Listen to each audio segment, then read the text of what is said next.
Hey everybody, it's Jason from the Texas Gun Vault 2, and we're back out here in the garage for another First Impressions video, and I guess a garage gun talk, because I have a few things that are on my mind that I want to ask you about and discuss with you regarding the state of the firearms community. But I want to start with the first impressions first. And I just got back from the range. It's a Wednesday night, and it is 10:45 p.m., and I got to be up at like 5:45 in the morning. But I haven't made a lot of content for this channel the past few days, so I know some of you guys are missing me. So here I am to give you a little something, a little taste of Jason from the Texas Gun Vault. Let's talk about the things I took to the range tonight and things that are in process of being reviewed.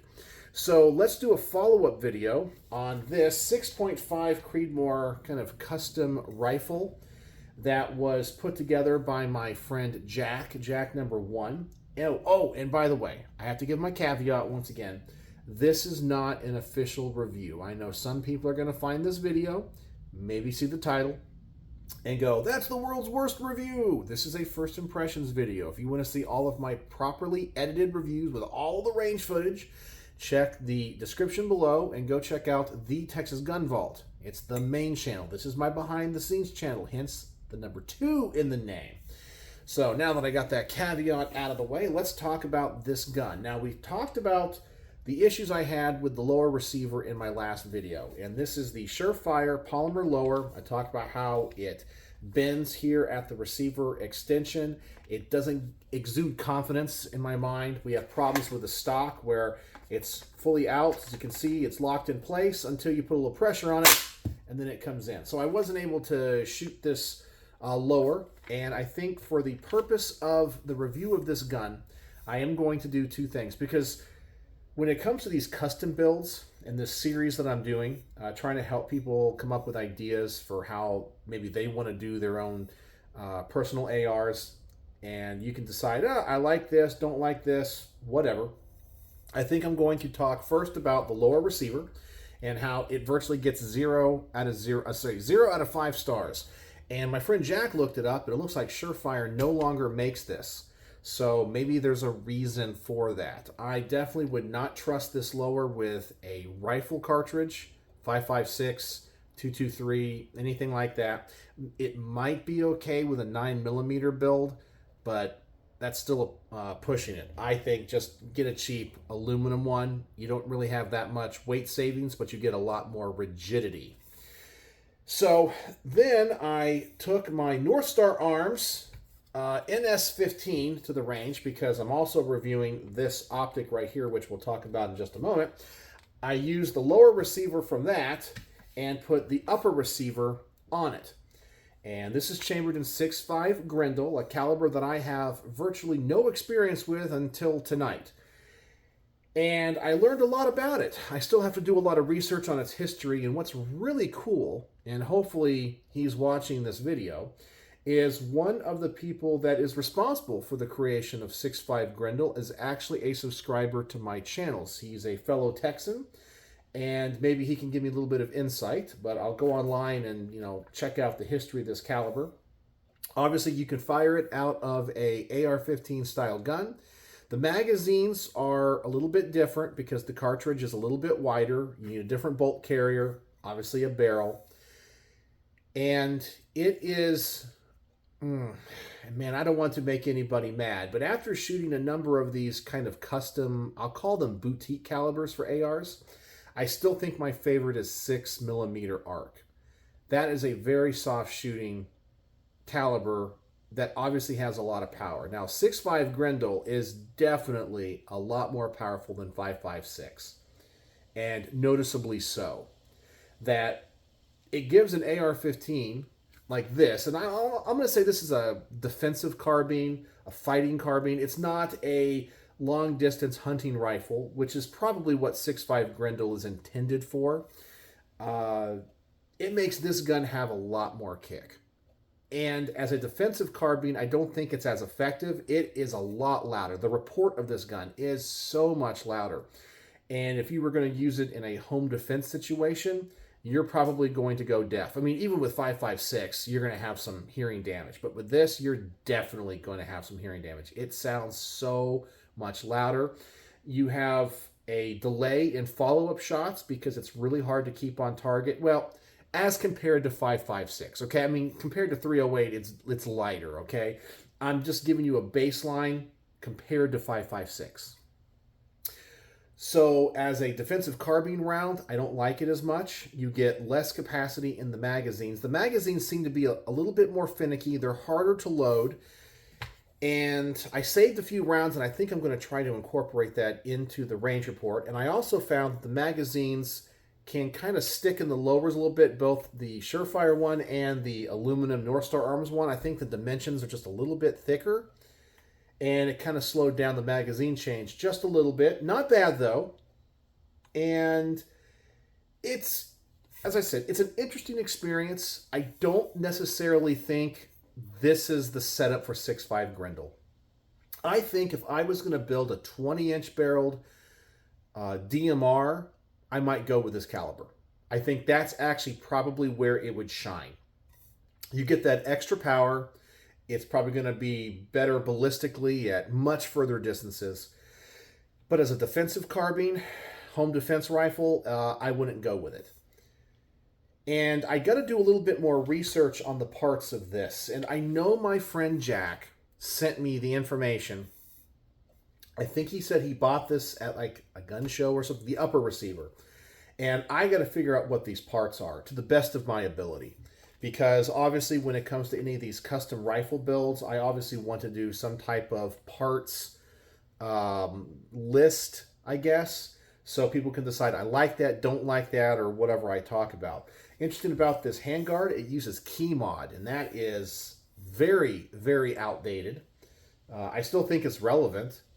I think I remember somebody saying testing key mod versus M-lock, and I can't remember which one actually performed better when it came to drop tests.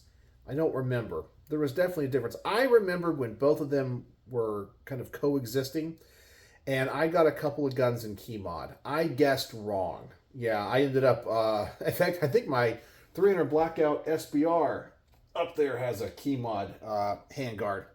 Yeah, one day I may change that out to an M-lock. But yeah, this has key mod. 6.5 Grendel also gets a little bit hot, and this thinner handguard is probably not the way to go for this caliber either. It wasn't uncomfortably hot, but you definitely notice it, and especially out here towards the gas block, it's hot, and the thickness of this barrel, which is fluted, by the way. I think it's fluted. Let me see. I can't tell if that's the shadow. There are some lines on it. I'll have to get a closer look at it. I think it's... I guess it is. I don't know. I'll have to take a look at it. It looks like it might be. But it's a heavier barrel. Yes, it is. It is fluted. It is fluted. And it's a pretty thick barrel, and that transfers the heat to this thin handguard pretty fast. So it gets hot, not where it's like scalding, but it becomes uncomfortable. And I only shot like 90 rounds through this. Now, the accuracy of 6.5 Grendel and this upper receiver was really good, like really good. Now, I only tested this at a 25-yard range because I was reviewing this as a defensive carbine, plus I had very limited ammunition. But I can tell 6.5 Grendel is a very accurate caliber and cartridge, so that's another reason why I think it would really shine in an 18-inch or 20-inch DMR type of AR, not a defensive carbine. So, Jack, if you're watching this video, I know you've sent it. I can go back and look at our texts. But if you happen to have a parts list of this thing anywhere, it would really help me because there's nothing on the handguard. And the writing on the barrel is just telling me the caliber and the twist rate and that it's stainless steel. But it does not have a maker's mark on it. So I need to know what this is. Otherwise, I just have to guess. I'm pretty sure this is, though, a mil-spec upper, and I'll have to take the bolt carrier out and see if there's any marks on that. So, lower receiver is going to get 0 out of 5 stars. Upper receiver is going to get 3.5 probably when I review the range footage. Positives, very accurate and would be great in a DMR, but as a defensive carbine, not so good. Yeah, it has some pros and cons to it. So that's what this is, and probably what I'll be working on this weekend.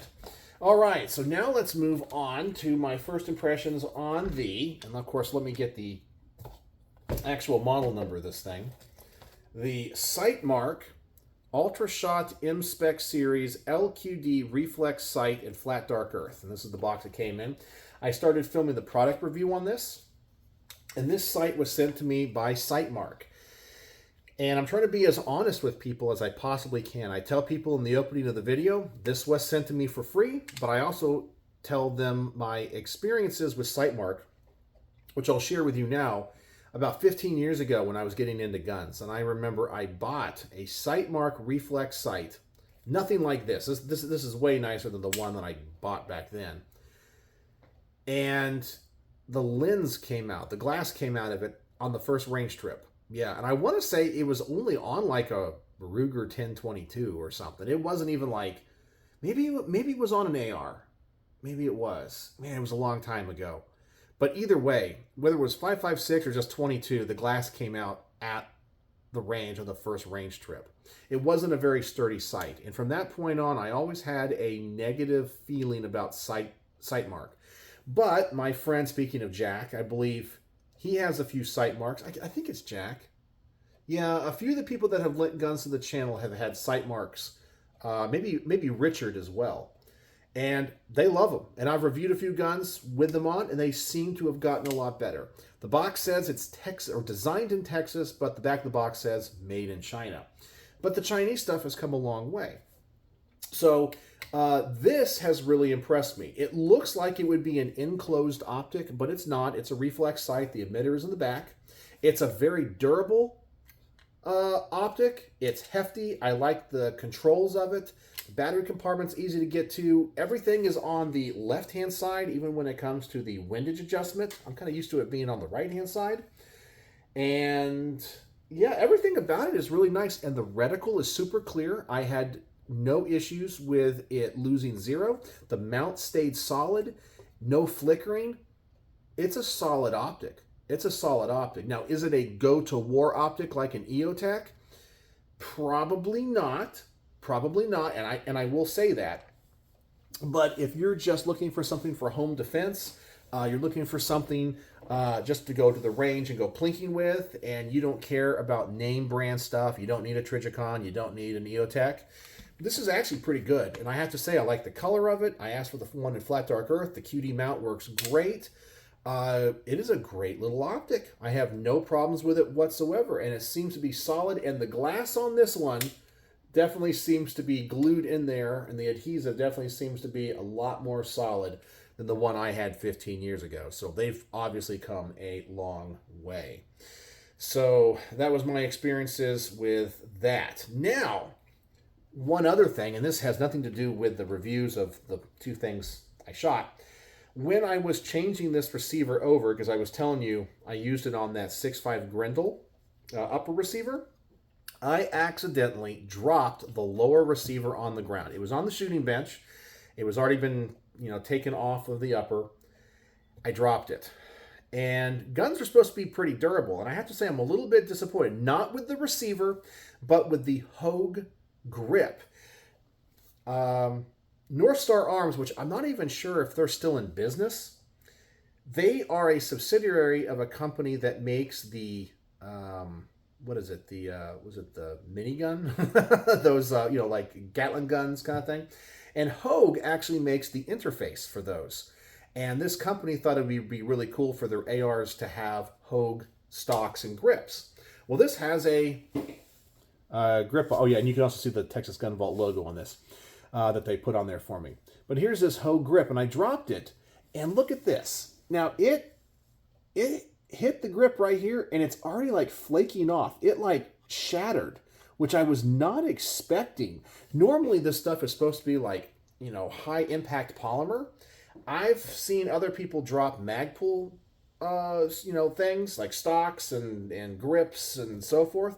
I've never seen them shatter and peel, and this thing definitely shattered. It kind of surprised me. I feel like the polymer that went into this hoe grip is not as good. I'm kind of sad because I like the hoe grip and the philosophy of what it is, but I'm going to have to change it now. I may try to find another hoe grip to replace it with, but yeah, I don't like this. I just dropped it from 3 feet tops. It hit right there on that grip module and it shattered. And I don't mean it shattered where I have cracks down the whole thing, but just the front of it just kind of peeled off and flaked off. I've never seen polymer do that before. So there you go. That's my first impressions on the things that I reviewed. So I guess if you don't want to talk about the other things or listen to what I want to talk about, and you want to participate in the word of the day is going to be shatter. Shatter because this hoe grip shattered on me. So use that word in the comment section. And I know that you're a true vault dweller and have a high tolerance of pain to hear me talk for so long. So now let's talk about some other stuff. And it's kind of the state of the gun industry. I saw on Mr. Guns and Gear's post today that Delton, or I think is it Delton Defense or Delton, which is a affordable manufacturer of ARs, is going out of business. And they had a post where they were thanking the people over the years. And I actually used a Delton upper receiver for my wife's AR build.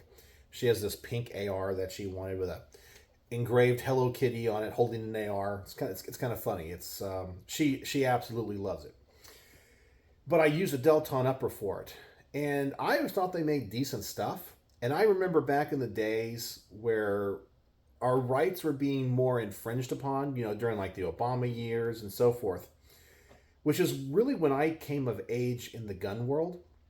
And of course, we had all the scarcity issues, the worry about something's going to pass Congress, what's going to happen to our ability to get certain things. And Delton was one of those companies that was just pumping out stuff. Them, Wyndham weaponries, you name it, you always had the big ones like, Colt and Daniel Defense and so forth. But they're going out of business. And they're just the latest in a bunch of companies that have either filed for bankruptcy or are just closing their doors. The list is kind of getting a little bit long. And I think this is actually kind of a market correction. I'm seeing a lot of people say this is bad news for the gun industry. And I think it's bad news for the people that work in the gun industry, especially if they work for those companies. But I think in the short term, it's actually a correction. I don't know about you, but I feel like the marketplace in the firearms community right now is saturated. We have a lot of smaller companies, that are pushing out very similar products. And I've worried about this for some time. I mean, how many different companies like North Star Arms can make an AR-15? What really makes them stand out to the average gun buyer? You'll always have companies like Knight's Armament, and they rely a lot on their government contracts. Same thing with FN and Colt. But a lot of these other companies that mainly cater to the civilian marketplace, they're all building kind of the same stuff. Palmetto State is another good example. So how do you stand out in the crowd? I don't really think you can. And in today's political climate where we don't have to worry as much about our rights being infringed, there's not this grand rush to go out and acquire things. There's not this need. I kind of feel like the people that are interested have already gotten what they want and what they need. And there's so many out there on the secondary market. I mean, think about it. These guns are durable objects. And unlike what the anti-gunners want to believe, if they pass a ban on something, this gun's not going away. And you can use it, pretty moderately and heavy, and it's going to work just fine for the next 50, 100 years. I mean, really, if you really think about it, I mean, it's not going to degrade. If it sits here, it's not going to go anywhere. And there's millions upon millions of them, not just in gun shops, but ones that have already been sold during all of the previous rushes. I remember back in, 2013, when we really had a rush. I mean, we've always had these moments where something happens on the political, scene, and we know who's in the White House, who's running Congress, and we all get scared and we go get stuff. And all those things that have been bought, magazines, guns, rifles, whatever, even ammunition that hasn't been used, it's still out there. And the market is just flooded. And right now, because we don't have to worry about our rights, people are out there acquiring new stuff. Is that good? Well, maybe, because our rights are not in jeopardy right now. But on the other hand, these small companies can't keep up with it. So I think there's going to be a market correction. I think the same thing's happening to 2011 pistols. You guys know I review or have reviewed a lot of 2011 pistols. I don't understand how they're all staying in business, because everybody makes a 2011, just like everybody makes an AR. I really feel like the gun industry needs more companies that are out there innovating and doing something different. Of course, that's a risk, because if you create something, you put a lot of money into R&D, create something different, and it sucks, it can be the end of your company. I mean, look at Remington with the, oh boy, what was it? Was it the R12? Was that what it was? I think it was. I don't know. It was like that pistol before they went into bankruptcy. Totally forgot what it was. And it was a complete flop. They had like 2 generations of it. They put a lot of time and money into it, and then it turned out to be a complete piece of junk. But everybody was really excited about it. But yeah, I kind of feel like the gun community is going through a correction right now. It's kind of a buyer's market. And that's good for some people and bad for others. But, you know, I have to be careful what I say on any social media platform, because I can't encourage you to do anything. But as, you know, when it comes to the stock market, they say you want to buy low and sell high. And I know that a lot of people right now are not really, you know, eager to go out and, you know, spend money. But it might be a buyer's market, like the stock market. You know what I'm saying? When the market's low and the prices are low on stocks and mutual funds and all that, it's time to buy in. Because eventually it's going to go up. And you don't want to be caught on the other side, just like a cryptocurrency. You know, it's hard to get in on the entry level of this stuff. You know, a lot of people got into Bitcoin when it was already $50,000 a Bitcoin. The time to have gotten in it was when it was 5 cents a Bitcoin. You know, there's that famous story of that guy that's bought a pizza for 1,500 Bitcoin back in 2008 or something. And now that Bitcoin would have made him a multi-billionaire or whatever. So, I don't know. That's all I'm saying. So you guys know and can figure out what I'm trying to say there. But anyway, what do you guys think about the state of the gun community? It makes me sad that these small companies are going out of business, ones that I have, you know, used in the past for parts and builds and seen.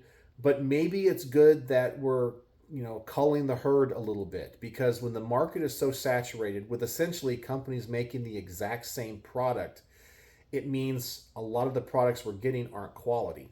And maybe this is going to consolidate some companies to start thinking about the future, come out with new designs, new concepts, and hopefully help the community going forward with better stuff.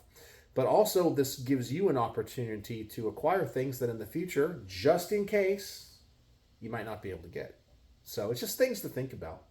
So that's all I got to say about that. So tell me what you think about the state of the gun community in the comment section. And if you made it this far in the video, the word of the day is... the word of the day for this part of the video is going to be saturation. Saturation or saturated. Either way, because the market is saturated with AR-15s and 2011s. And I think a lot of companies are trying to, you know, jump on that bandwagon, and it's probably going to hurt them in the end, because they're not making any products that make them stand out and nothing that is innovative. So let me know what you think about anything I talked about in this video, from the optic to the 6.5 Grendel custom rifle and to the state of the gun community. So, as always, thanks for watching.